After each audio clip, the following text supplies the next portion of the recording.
Hey everybody, Tony George, DocSports.com. Little formal attire here. Just got done shooting the 10 and 10 and the marquee matchup with Scott Spreitzer here at the Doc Sports Studios in Las Vegas, Nevada. Be sure and tune into those. They'll be up on this daily pick section a little later today. We're going to let this run a while. They're also in their individual sections here on the YouTube page. Utilize that information. 75% winners so far this year, given to you free in the 10 and 10. And I believe we're 2 and 0 if I'm not mistaken in the marquee matchup. 1 and 0, I guess, because we really didn't have a pick the first week. But nonetheless, it pays to tune in, and we're giving it to you for free. Speaking of free, Doc Sports, click the link in the description below. Never been a member, $60. We give it to you for free to open up your account with. On us, we'll guarantee the plays you use that money with, or those credits with, the purchase packages, and we'll guarantee them with a pure profit guarantee as if it's actually your money. Look, we'll get to baseball in a minute. Then we'll get the NFL line report. Baseball, quickly. Free play on Wednesday. I'm going to get it right out of the way. Just take the Dodgers tonight, laying the $1.25. Period. Push last night. Major League Baseball, top play alert again. 6-unit top play tonight. Hump day, Wednesday. 6-unit play. Singled out, best bet, surgical strikes on the book. Hunt for red October. Approach by stealth. Shower your target with multiple warheads, with little or no warning. The book's got a cheap line out there. We're going to get it. Yesterday, Brewers, Padres, 7-unit top play, boom. Rocking chair, 3-1 winner on the under. Matter of fact, 7-2 run, and 3 of those 7 wins in the last 8 days have been 7-unit top plays. I am gathering units like a squirrel grabbing nuts and burying them before fall hits. Come on. 6-unit top play today. Don't sit on the sideline any longer. Confidence is high. Let's rock and roll. Get it done. DocSports.com. Get all over it. This weekend is going to be a big weekend of football. Some of you have been struggling. I know a lot of sharps have been struggling. I know some handicappers here in Vegas that have been struggling this football season. I am way above average. I told you I worked my ass off in the off season. Brought on some new talent, brought on some new methods, implemented a new algorithm, and it has paid off in spades. 10 and 2 our last 3 Saturdays. This weekend in college and pro football there is a lot of opportunity, and I'm dead serious. I'm not, Stu Feiner blowing a sales pitch up your rear end here. I'm dead serious. This is a weekend to make money. If you're not on board, you better get on board. If you've been struggling, come on. I'll win you some money. You following me on halftime lines in football this year on Twitter at TGeorgeSports. I'm 13 and 0. And I'm not blowing smoke up your rear. That's public knowledge. That's 7,000 targeted followers. And if I'm not telling you the truth, you're going to see it all over social media. That's free. Get hooked up. 7-unit top play on Saturday, 6-unit top play on Sunday in the NFL, and I am red hot. I'm undefeated with top plays in college this year. We'll have a play Friday, and we'll have 4 or 5 on Saturday minimum. There is a crap load of opportunity out there. NFL, same thing. Week 2 is always tricky. I'm happy to get out of there 3 and 3. I'm happy to get out of there with a 3 and 2 card, both in the Westgate contest, Super Contest, and the Circuit Contest. For the first week, I went 4 and 1 at Westgate and 5 and 0 with the other one. Right in the hunt, So get on board. 27 years experience. Make it frickin' happen this weekend. NFL line report, opening line report. Here we go. Tennessee laying 1.5 at Jacksonville. Total 39.5. Jalen Ramsey issue there in Jacksonville. They're on their second-string quarterback, Minshew, which if you look at his numbers, they're relatively impressive. And they played Houston at Houston very, very tough in that football game. You've got a home dog on a Thursday night. I'm still working on this one. That number's right. Side and total. If anything, I'd lean under. Denver, Green Bay. Denver, the offensive woes continue. Green Bay has done nothing but beat 2 pretty good football teams, although Chicago, I'll say pretty good team. Minnesota, good team. And that was tighter than it looked, but that's an awful lot of points. Total in that one's about 42.5. And I got to look close here, guys, because I'm not wearing my glasses, but nonetheless, it's a lot of points. Green Bay tees down to -2. Get them through 7, 6, and 3. Key numbers. Put that in your back pocket. Detroit, Philadelphia. Philadelphia, the Walking Wounded laying 7. Too many points. 47. Little high. Kansas City, Baltimore. This is going to be one of my picks. Check out this one in the marquee matchups. Kansas City. Cheers to my Chiefs. Mahomes. Interesting matchup. Not only is it a marquee matchup between two teams in the AFC that are undefeated, the Lamar Jackson experiment seems to be working. Albeit, you played Arizona, you played Miami. Big step up in class for Baltimore. And what's interesting about this is last year they played in Arrowhead, and it was an overtime game, a 3-point win by the Chiefs. Same exact number. I think Baltimore's more improved, and Kansas City's without Hill and Hunt. Can you read between the lines at all? Cleveland and, let me get this right, Cincinnati and Buffalo. Buffalo opened up at 4 and shot up 2 whole points to -6. Cincinnati got their ass kicked last week at home. I mean, just a behind the woodshed ass kicking by a very good and undervalued San Francisco 49ers team. Buffalo, you beat the Jets and the Giants.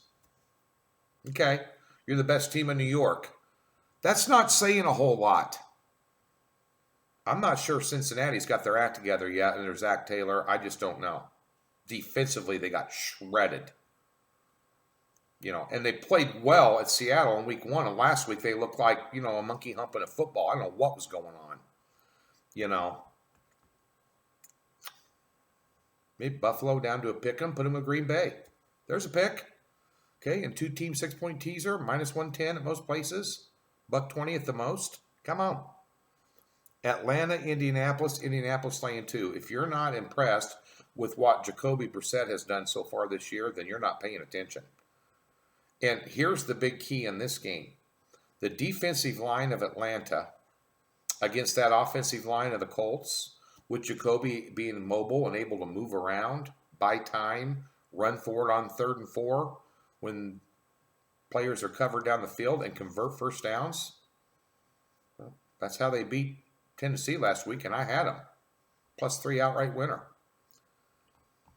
And I'm not sold on Atlanta's offense in any sort of balance at all with Dirk Cutter making play calls there, ex-Tampa Bay.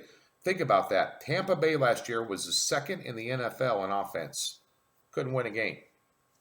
Is that carrying over to Atlanta? Are you impressed that the whole world was on Atlanta? Okay, so be it. You were on Atlanta on the Sunday night game. Okay. The Eagles were the walking wounded and were losing players left and right. And a wide open receiver with the ball hitting him in the hands, run down the sideline with about 2 minutes left, dropped it, or Atlanta would have lost that game. Hello. Okay. Oakland, Minnesota. Minnesota laying 8. Oakland off a severe butt whipping. Kansas City only scored in 1 quarter in that game. 3 quarters, Kansas City was scoreless. And Oakland sliced them running the football. Oakland can run the football. Oakland's offensive line is very good. The rookie running back out of Atlanta, very good. Carr, capable. Minnesota off a tough game, laying a big number. Jets, New England. New England is laying 23 points. 23.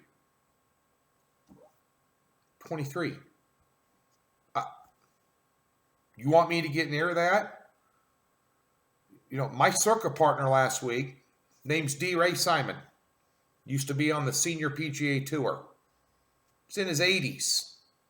My bar buddy over at my watering hole, Magoo's here. He wanted me to take the Patriots. I said, I can't do it just because of who I am and what I do, I can't lay 19 in the NFL as a professional handicapper. No brainer. What are the Jets going to do? You either lay it or you don't. You know, and it's interesting because I listened to Kenny White today on VSiN with Paulie and Mitch on the morning show, Follow the Money. It's something you should tune into every day or watch the replay. A lot of great information there.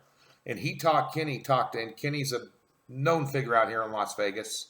I bought his book recently on his power ratings, and, you know, I subscribe to his power ratings as well.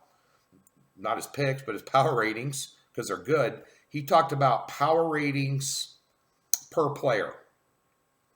And the significance of those in the NFL, quarterbacks especially, with Roethlisberger out, you know, Drew Brees out, you know, Simeon's out for the year. You got Falk until Darnold comes back. You know, 3, 4, 5, 6 points. Cam Newton perhaps this weekend's not playing. Probably not. He hasn't played well anyway. But, you know, the significance of Eli Manning getting benched and Daniel Jones coming in, which I think is a plus and not a negative for them. But that being said, you know, you got how many points is that player worth? You know, Miami, Dallas, 21. Dallas is laying 21 points. Between Dallas and New England, they are laying 44 points in 2 NFL games. Take me, Lord. I have seen it all. Miami outscored 100 and something to 10. Lord have mercy. Lord have mercy.